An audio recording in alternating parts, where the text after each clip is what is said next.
آج کا دن بڑا خوبصورت ہے. میں یہ گواہی دینا چاہتا ہوں کہ بعض اوقات ہم جب سیمنریز میں یا کاہن ہوتے ہوئے بھی ہمارا بھی کبھی کبھی یوکرس پر کبھی اتنا گہرا ایمان نہیں ہوتا. تو مومنین ہمارے ایمان کی تقویت کرتے ہیں.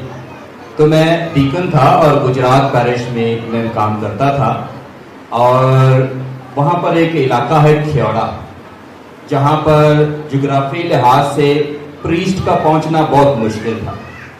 تو وہاں پر سال میں ایک دفعہ پاک ماس ہوتی تھی، وہ بھی کرسمس پر.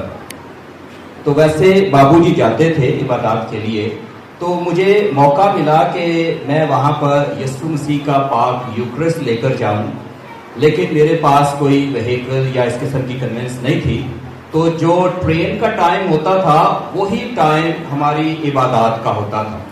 تو لالا موسیٰ سے ٹرین پر بیٹھ کر منجی بہاولدین سے ملکوال سے اتر کر پھر چنگچی رکشہ لے کر ہم وہاں سے پنڈ دادر خان سے وہاں پر جاتے تھے.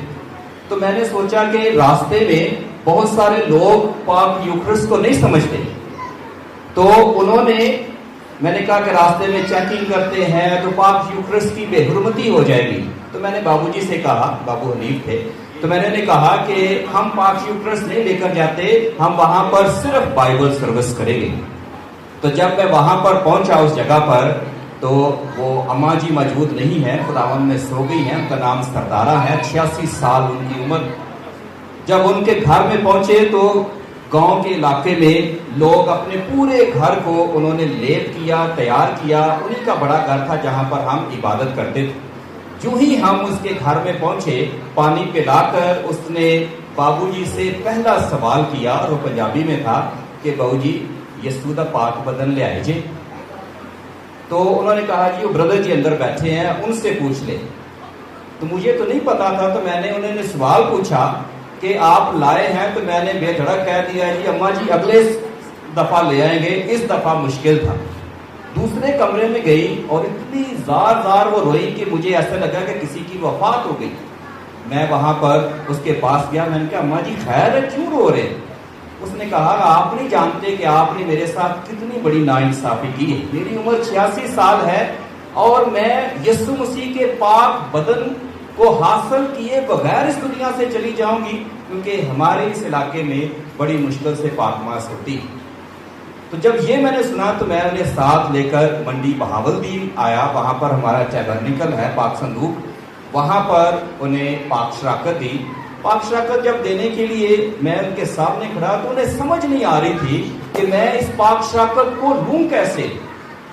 کبھی وہ ہاتھ پیچھے باندھ لیتے، کبھی ادھر ہاتھوں کو کپڑوں کے ساتھ صاف کرتے، پھر اپنا دوپٹہ انہوں نے ہاتھوں پر کیا کہ پاک شراکت لوں. آخر میں ہاتھ باندھ کر زبان میرے سامنے کر کہہ کے اسی پر دے دے. تو میں نے انہیں دے دی پاک شراکت، اور اس کے بعد میں اور بابو جی پیچھے بینچ پر بیٹھ گئے. آدھا گھنٹہ وہ پاک صندوق کے سامنے سجدے میں اور دعا کرتی رہی.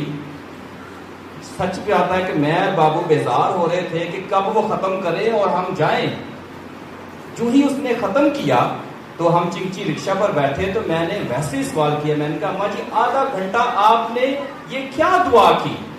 اس نے کہا پتر دعا کیا کرنی، میں تو شکر گزاری کر رہی تھی کہ خدا نے مجھے یہ موقع بخشا کہ میں اس کے پاک بدن کو حاصل کر سکی. میں یہ شکریہ ادا کر رہی تھی کہ اس کی وجہ سے میرا خاندان سلامت ہے. اس نے شکریہ کی اتنی لمبی ڈیٹیل بتا دی تو کہہ رہی کہ یہ آدھا گھنٹہ بھی شکریہ ادا کرنے کے لیے کم تھا.